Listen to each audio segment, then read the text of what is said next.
Hi friends, welcome back to Vijis School Cooking. எல்லாரும் எப்படி இருக்கீங்க? சேஃபாக இருக்கீங்களா?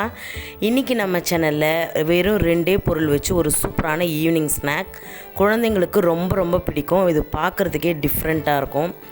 இது பார்த்திங்கன்னா உருளைக்கிழங்கும் கார்ன்ஃப்ளவர் மாவையும் வச்சு ஒரு அல்டிமேட்டான ஒரு சூப்பரான ஈவினிங் ஸ்நாக். இதை குழந்தைங்களுக்கு நீங்கள் செஞ்சு கொடுத்தீங்கன்னா எப்பப்பெல்லாம் உங்களுக்கு ஸ்நாக்ஸ் சாப்பிட்ணுன்னு தோணுதோ அப்போ அவங்களே கேட்டு வாங்கி சாப்பிடுவாங்க. அந்த அளவுக்கு ஒரு டேஸ்டான கிறிஸ்பியான க்ரன்ச்சியான இந்த ஈவினிங் ஸ்நாக்கை எப்படி செய்யலாம் நம்ம வீடியோக்குள்ளே போய் பார்க்கலாம். நம்ம சேனல் இப்போ தான் நீங்கள் புதுசாக பார்க்குறீங்கன்னா வீடியோ ஸ்கிப் பண்ணால் முழுவதுமாக பாருங்கள், சப்ஸ்கிரைப் பண்ணிக்கோங்க. இந்த ஸ்நாக் செய்கிறதுக்கு நான் 2 உருளைக்கிழங்கை இதை போல் நல்லா அவிச்சு எடுத்து வச்சுருக்கேன். நல்லா குழைய வேக வச்சு எடுத்துக்கோங்க. இந்த அளவுக்கு நல்லா வெந்திருக்கணும், ஏன்னா நாம் இதை பண்ணாமல் மசிக்க போகிறோம். இது போல் ஒரு கரண்டியோ இல்லை பொட்டேட்டோ ஸ்மேஷரோ அப்படி இல்லைன்னா ஃபோக் ஸ்பூனோ வச்சுட்டு நீங்கள் நல்லா மசித்து எடுத்துக்கோங்க. இல்லைனா நீங்கள் துருவி கூட எடுத்துக்கலாம், நம்மளுக்கு இன்னும் நல்லா வரும் பர்ஃபெக்டாக. இப்போ இது கூட நான் ஒரு 3 டேபிள் ஸ்பூன் அளவுக்கு கார்ன்ஃப்ளவர் மாவு சேர்த்துக்கிறேன். இது கூடயே நீங்கள் 1 ஸ்பூன் அளவுக்கு அரிசி மாவு கூட சேர்த்துக்கலாம். அடுத்ததான் நான் இந்த சின்ன ஸ்பூனால் 1 ஸ்பூன் அளவுக்கு சில்லி ஃப்ளேக்ஸ் சேர்த்துக்கிறேன் காரத்துக்காக. இது அவ்வளோவா காரம் இருக்காது, நீங்கள் குழந்தைங்களுக்கு தாராளமாக இந்த சில்லி ஃப்ளேக்ஸை சேர்த்து கொடுக்கலாம். அடுத்ததாக ஒரு 1/2 ஸ்பூன் அளவுக்கு பெப்பர் பவுடர் சேர்த்துக்கலாம். அடுத்ததாக இதுக்கு தேவையான அளவுக்கு உப்பு ஒரு 1/4 ஸ்பூன் அளவுக்கு நான் சேர்த்துருக்கேன். உங்களுக்கு எந்த அளவுக்கு நீங்கள் உருளைக்கிழங்கு எடுக்கிறீங்களோ அந்த அளவுக்கு நீங்கள் உப்பு சேர்த்துக்கோங்க. இப்போ இதை நல்லா நாம் மசித்து ஒரு சப்பாத்தி மாவு பதத்துக்கு நாம் பிசைஞ்சு கொண்டு வரணும். நல்லா கை வச்சு இது போல் நல்லா கலந்து கொடுத்துருங்க. தண்ணிலாம் நீங்கள் எதுவுமே இதில் விட தேவையில்லை. அந்த உருளைக்கிழங்கில் இருக்கிற அந்த ஈரப்பதமே போதுமானது.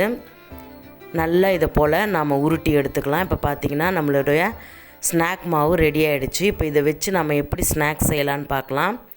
இதிலேருந்து நான் கொஞ்சமாக எடுத்து இது போல் கையால் நல்லா இதை போல் நீங்கள் ஒரு பிடி மாதிரி இப்படி பிடிச்சிக்கிட்டு நல்லா இதை போல் உருட்டினீங்கன்னா உள்ளங்கையில் வச்சு இது போல் நல்லா தேய்ச்சி விட்டிங்கன்னா போதும், நம்மளுக்கு நீட்டாக ஒரு ரோலர் மாதிரி கிடைக்கும்.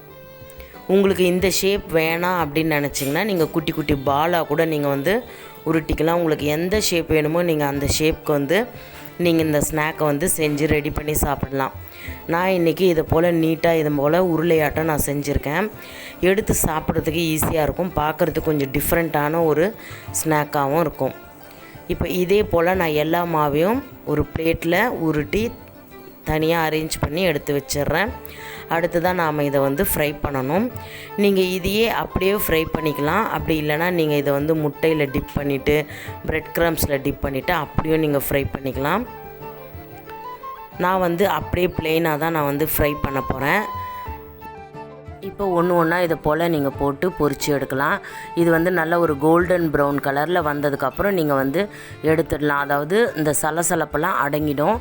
அப்போது நம்மளுக்கு இது வெந்துடுச்சுன்னு அர்த்தம். நம்ம ஆல்ரெடி உருளைக்கிழங்கு வேக வச்சு எடுத்ததுனால இது ரொம்ப நேரம் நம்ம பொரித்து எடுக்கணும் அப்படின்னு அவசியம் கிடையாது.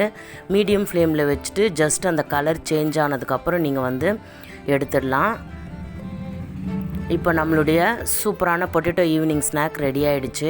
கண்டிப்பாக உங்கள் குழந்தைங்களுக்கு இந்த சம்மர் ஹாலிடேஸில் செஞ்சு கொடுங்க, விரும்பி சாப்பிடுவாங்க. நம்ம சேனலில் நிறைய ஸ்நாக்ஸ் ரெசிபீஸ் இருக்குது, ப்ளேலிஸ்ட் மறக்காமல் செக் பண்ணி பாருங்கள். நான் டிஸ்கிரிப்ஷனில் லிங்க்கும் கொடுக்குறேன், செக் பண்ணி பாருங்கள் ஃப்ரெண்ட்ஸ்.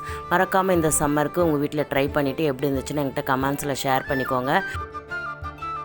நம்ம சேனலை சப்ஸ்கிரைப் பண்ணி பெல் ஐக்கானை ஆலில் செட் பண்ணிக்கோங்க. அப்போ தான் நான் போடுற இன்ட்ரெஸ்டிங்கான வீடியோ உங்களுக்கு உடனுக்குடன் நோட்டிஃபிகேஷனாக வரும், நீங்கள் பார்த்து என்ஜாய் பண்ணலாம். ஓகே ஃப்ரெண்ட்ஸ், மறக்காமல் மிஸ் பண்ணாமல் இந்த வீடியோக்கு ஒரு லைக் பண்ணிவிடுங்க, உங்கள் ஃப்ரெண்ட்ஸ் ரிலேட்டிவ்ஸ்க்கு ஷேர் பண்ணுங்கள். நெக்ஸ்ட் ஒரு இன்ட்ரெஸ்டிங்கான வீடியோவில் சந்திக்கிறேன். Until then, it's bye from Viji. Thanks for watching.